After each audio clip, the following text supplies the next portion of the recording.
हरे कृष्णा। आइए हम तैयार हो जाएं श्रील प्रभुपाद जी के उपदेश को सुनने के लिए। श्रील प्रभुपाद उपदेशामृत, जिसमें हम तरह तरह के प्रश्नों के उत्तर सुन रहे हैं और जो हमारी भक्ति के लिए आवश्यक हैं। आज का प्रश्न है,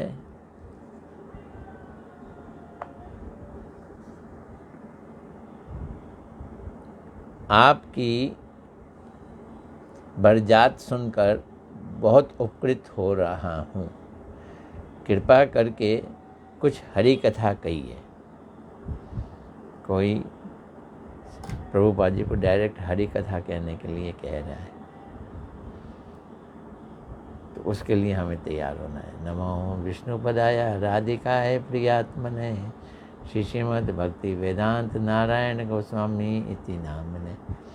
श्री कृष्ण लीला कथने सुदक्षम औदार्य माधुर्य गुणेश्च युक्तम वरम वरेण्यम पुरुषम महांतम नारायणम त्वां शिरसा नमामि। मैं अपनी कथा के बाद में कौन कौन श्रवण करने आया है उसको देख के बतलाता हूँ। तो आज मनीष मानू जी तो यहीं पे साक्षात पधार गए हैं सुनने के लिए। तो मेरे संग श्रोता सामने ही बैठे हुए हैं, वो तो आज अपनी बेटी के संग आए हैं।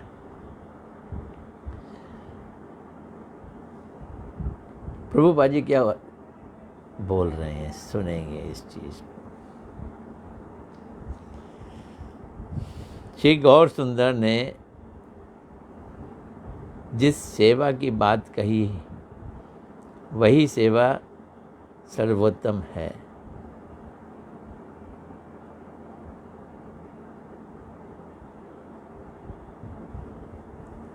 जिस औषधि द्वारा वर्तमान की व्याधि आरोग्य होकर सेवा वृत्ति का उदय होता है, गौर विहित कीर्तन में वही औषधि है। देखो ये भाषा है प्रभुपाद जी की, इसको समझना और सुनना दोनों ही कठिन कार्य हैं। क्या कह रहे हैं? कह रहे हैं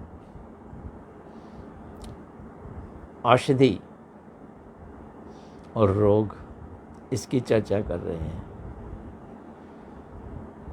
हमारी जो व्याधि है, व्याधि मैंने रोग है, जो हमारा बीमारी है, दवाई लेने से जाएगी। और बीमारी क्या है? बीमारी है भोग वृत्ति, टू एंजॉय, ये बीमारी है। जब हम ठीक हो जाएंगे तो उसके सिम्टम्स क्या हैं? सेवा वृत्ति। वो क्या आएगी? सेवा की वृत्ति आएगी, वो उदित होगी, इट विल कम। ये इलाज है। गौर विहित कीर्तन ही वही औषधि है। तो दवाई क्या है? कीर्तन। कौन सा कीर्तन? चैतन्य महाप्रभु का कीर्तन, गौर विहित, वो कीर्तन जिसमें महाप्रभु जी आते हैं।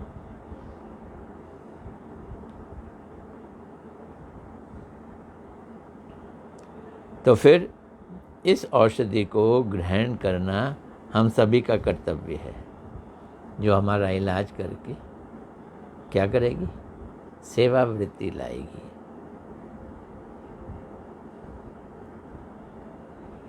इस दवाई को लेंगे तो एक चीज़ और होगी, सेवा वृत्ति आएगी भोग वृत्ति जाएगी, शांति आएगी, शांति प्राप्त हो सकती है। कृष्ण नाम संकीर्तन ही उसकी अमोघ औषधि है। गौर कीर्तन, महाप्रभु जी का कीर्तन। महाप्रभु जी ने किस कीर्तन को करने को कहा है? कृष्ण नाम करने को कहा है। तो कृष्ण नाम ही उसकी अमोघ औषधि है। कई बीमारियां कई बार दवाई लेने से नहीं जाती हैं, भौतिक जगत की चीज़ है, लेकिन कृष्ण नाम अमोघ है। अमोघ का मतलब श्योर शॉट जाएगी बीमारी उससे। हरि कीर्तन सदैव आवश्यक है, मैंडेटरी, इम्परेटिव। श्री चैतन्य विहित उपदिष्ट हरि कीर्तन ही चिर शांति की प्राप्ति का एकमात्र उपाय है। हरि कीर्तन में सर्वशक्ति निहित है एवं सर्व प्रयोजन शिरोमणि। सर्व प्रयोजन शिरोमणि, प्रयोजन में गोल, सब गोल जो जीवन का उद्देश्य है। तो कई सारे उद्देश्य होते हैं, कई सारे प्रयोजन होते हैं, लेकिन उन प्रयोजनों का टॉप प्रयोजन शिरोमणि, सब प्रयोजन शिरोमणि हरि नाम कीर्तन में अपने आप इंक्लूडेड है। हरि नाम संकीर्तन में इंक्लूडेड है।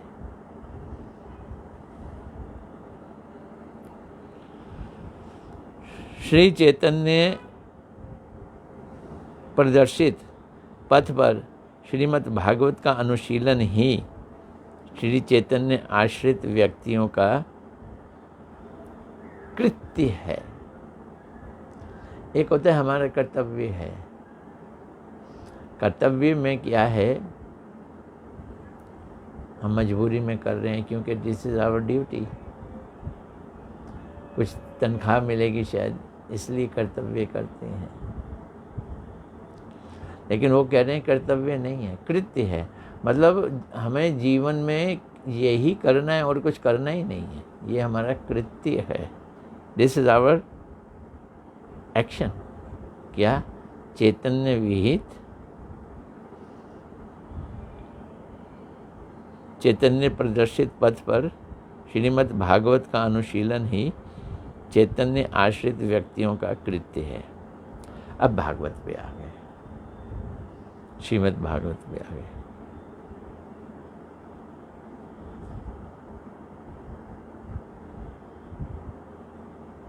हम सेवा नहीं कर रहे हैं, क्यों करें? कैसे? हम तो बहुत श्रेष्ठ हो गए हैं।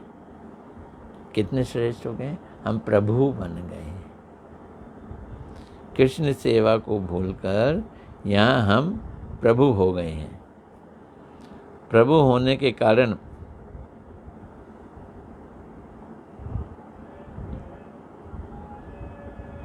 प्रभु होने का कारण क्या है? प्रभु होने की इच्छा। इच्छा थी, भगवान ने वैसे बना दिया। इस जगत ने उसका हमको अवसर दे दिया। ये जगत उसके लिए सज्जित है। किसके लिए सज्जित है? उन लोगों के लिए सज्जित है जो प्रभु होना चाहते हैं, जिनकी इच्छा प्रभु होने के लिए। ऐसे सजा के रखा है कि लो बनो प्रभु। किंतु प्रभु होना हमारा स्वरूप तो है नहीं, ना ही हमारा धर्म है। अब स्वरूप के अगेंस्ट कोई कार्य करोगे, विरोध में कोई कार्य करोगे, अपनी नेचर के अगेंस्ट जाओगे, धर्म के अगेंस्ट जाओगे, कष्ट तो उठाना पड़ेगा। इसलिए इस संसार में जब हम अपने स्वरूप के विरुद्ध में कार्य करते हैं तो शांति नहीं मिलती।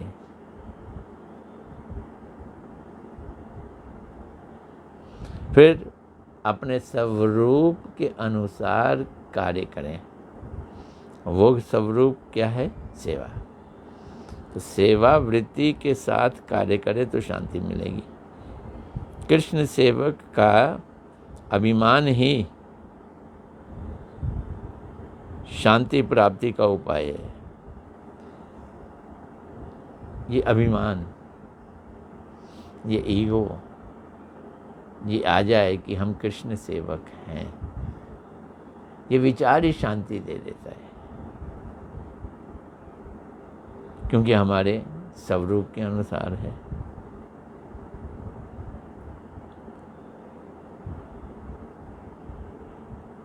ये पहले भी बतलाया, भोग और त्याग। हम त्याग को बड़ी ऊंची चीज समझते हैं, लेकिन नहीं। भोग और त्याग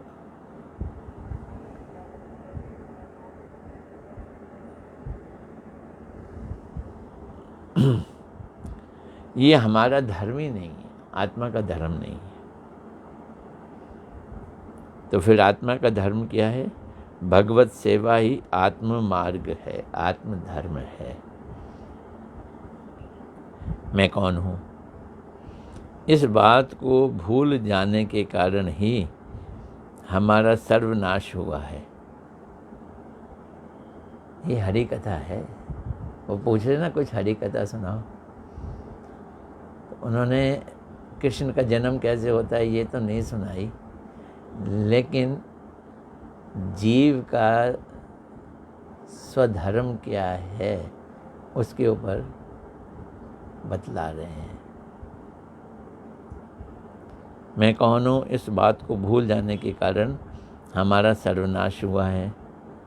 मैं भगवान का सेवक हूँ, यही दिव्य ज्ञान है। दिव्य ज्ञान क्या है? जो हम भूल गए हैं।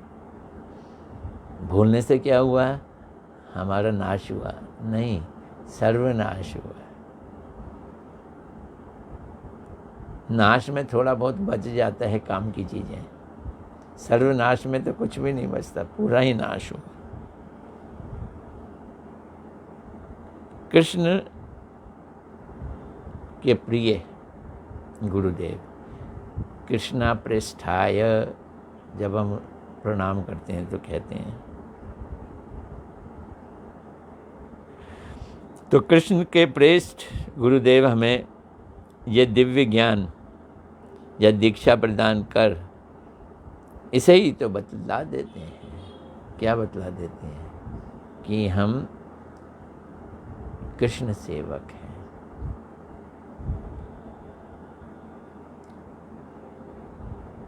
तो कृष्ण तो है नहीं सामने, तो कैसे उनकी सेवा करें?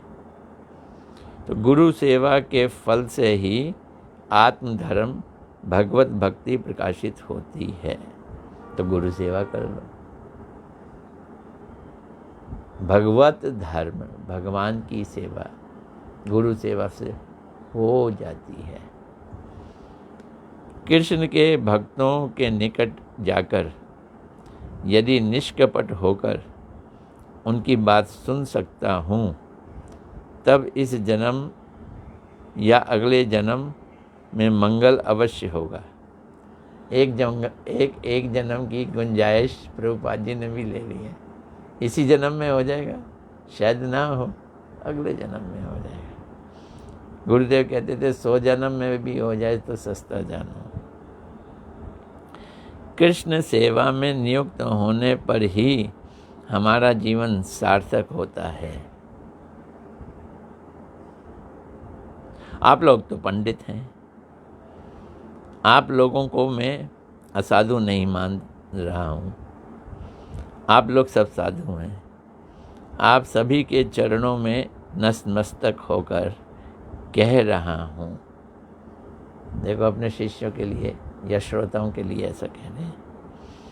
आप लोग कृपा पूर्वक ये भिक्षा दीजिए, मुझे भिक्षा दो। भिक्षा मांग रहा हूँ। क्या आप लोग बहिर्जगत के बड़े लोग हैं और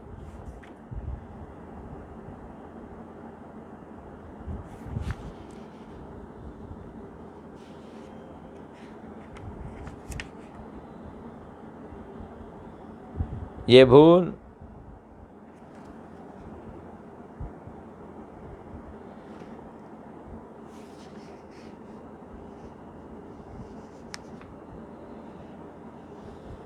सबको छोड़कर आप लोगों का आकर्षण ही चैतन्य चंद्र के चरणों में हो, ये आप लोगों से मेरी प्रार्थना है।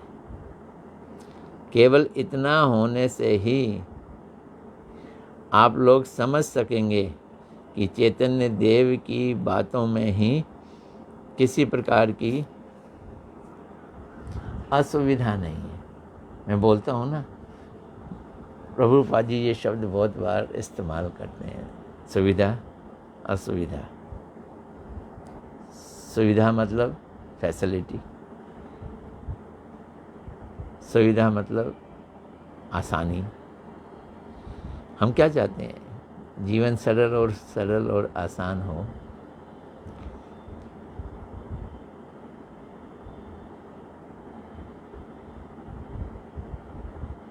तो केवल इतना होने से ही आप लोग समझ सकेंगे कि चैतन्य देव की बातों में किसी प्रकार की कोई असुविधा नहीं है। ये बात जिनके कानों में पहुँचेगी वे कीर्तन आरंभ कर देंगे। मेरे समस्त भाइयों, आप लोग इस प्रकार अमंगल के पथ में क्यों जा रहे हैं? क्या चैतन्य की कथा नहीं सुन रहे? दूसरी बात का क्या प्रयोजन है? महाप्रभु की कथा को छोड़कर दूसरी चीज की क्या आवश्यकता है? क्या आवश्यकता पड़ गई आपको? हर समय कृष्ण कथा श्रवण करना कर्तव्य है, हर समय। सब प्रकार से कृष्ण की सेवा करना विशेष आवश्यक है। पहले महाप्रभु की बात कही, अब कृष्ण की बात कर रहे हैं। दोनों एक ही चीज है। वर्तमान आत्मा मन को सब दायित्व देकर सो रही है। ये बड़ी खतरनाक स्थिति है, सो जाना। समय हाथ से निकल जाता है। तो आत्मा जी क्या कर रही हैं?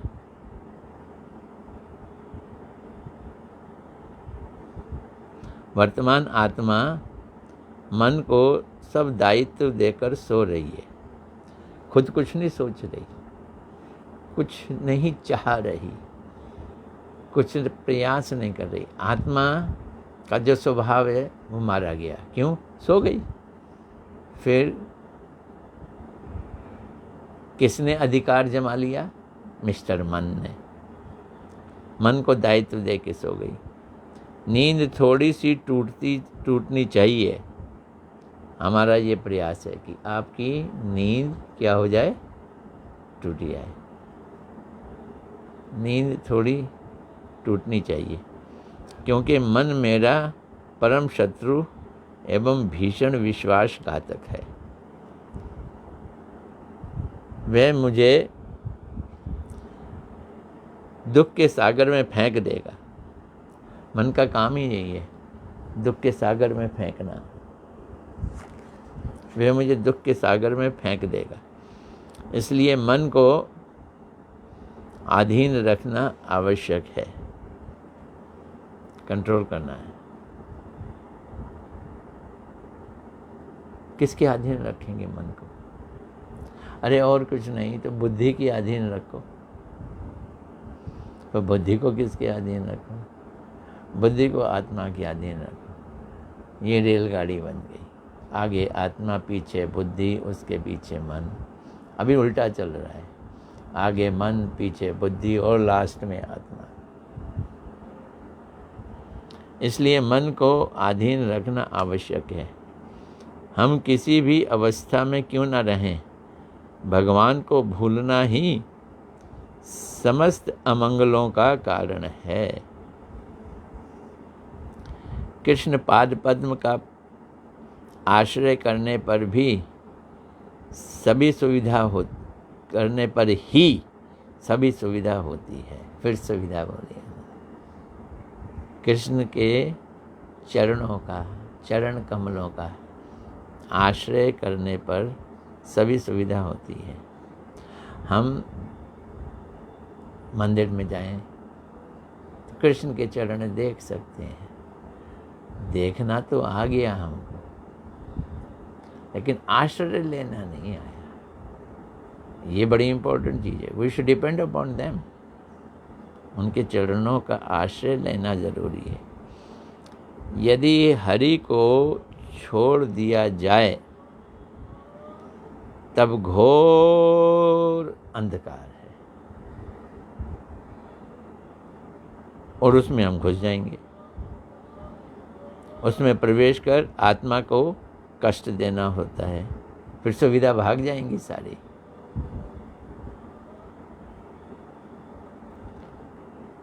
महाभाग्य के फल से मनुष्य जन्म मिला है और हम बेवकूफ़ी कर रहे हैं। ये बेवकूफ़ी करने के लिए जन्म नहीं मिला है। शैतानी करने के लिए भी नहीं मिला है। हमें शैतान भी नहीं बनना है। मनुष्य जन्म की नॉर्मल कंडीशन, स्वाभाविक अवस्था भगवान की सेवा है।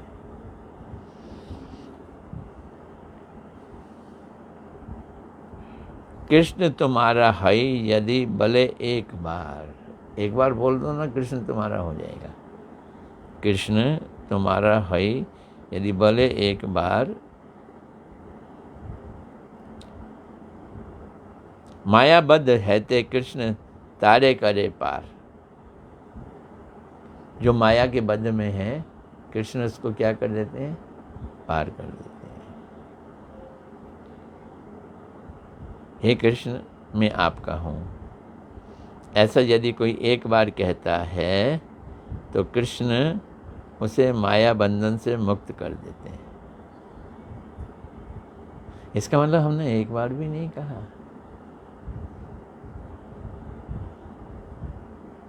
ओठ तो बहुत हिलाए, जीभ भी हिलाई, पर कहा नहीं। मैं ऐसा समझता हूँ।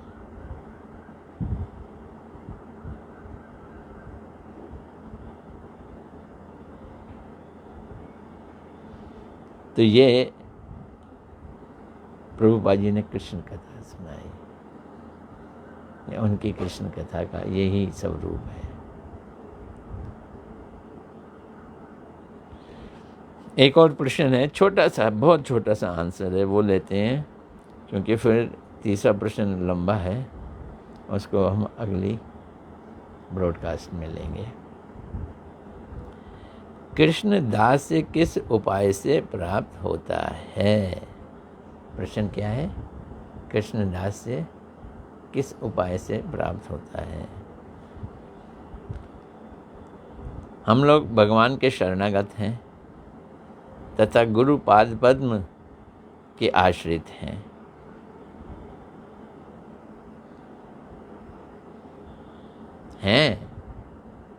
कह देने से थोड़ी हो जाएगा, कह देने से नहीं हो जाएगा। फिर हम लोग भगवान के शरणागत हैं तथा गुरु पाद पद्म के आश्रित हैं। भगवान को इन आँखों से देख तो नहीं सकते हैं, तो कैसे आश्रित हो गए? हम तो बद्ध जीव हैं। श्री चैतन्य देव को भी नहीं देख सकते। अरे उनके दासों को तो देख सकते हैं ना, दासों को भी नहीं देख सकते, दासों के दासों को तो देख सकते हैं ना, दासों के दासों के दासों। तो क्या करें, उनका जूता उठाकर चलो, उनका जूता वहन करो।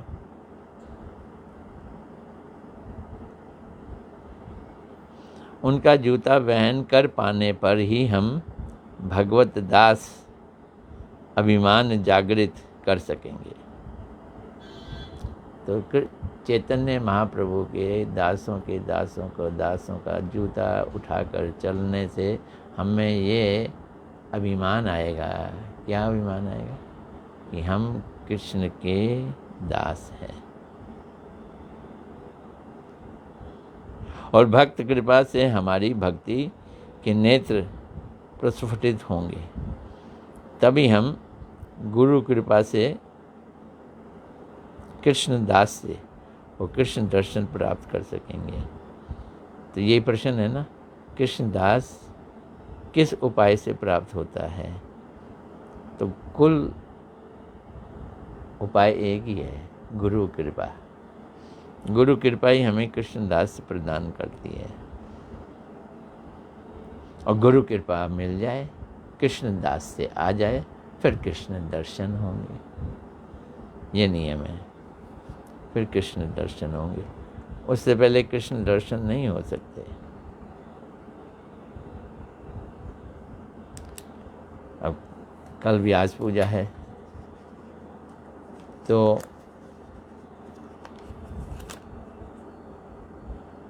व्यास पूजा में हम गुरु की ही तो पूजा करते हैं।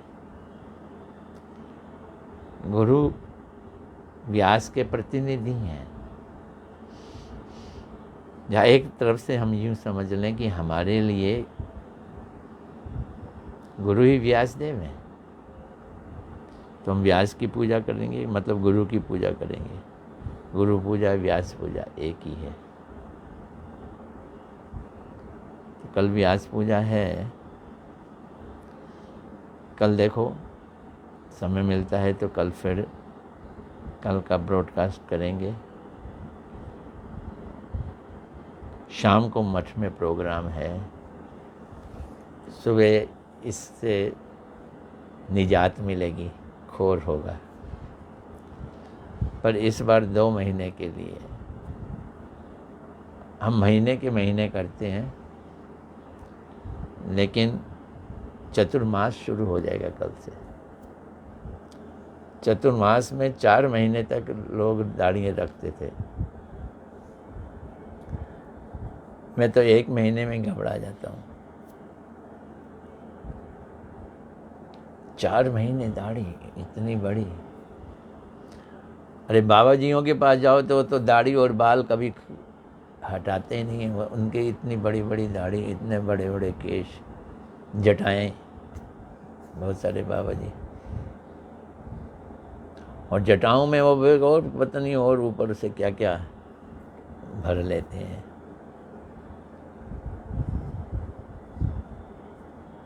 प्रभुपाद जी कहते हैं ना, सुविधा, ज़्यादा बड़ी दाढ़ी रखना इसकी सुविधा नहीं है मेरे को तो 4 महीने से बचाने के लिए महाप्रभु जी ने एक लीला रची। अपने भाई की खोज में निकले, तो उन्हें पता चला कि इस पूर्णमासी को भाई ने शरीर त्यागा। तो महाप्रभु जी ने खोर करके उनका स्मरण किया। हम लोग भी खोर कर लेते हैं। कितने समय बाद? 2 महीने बाद।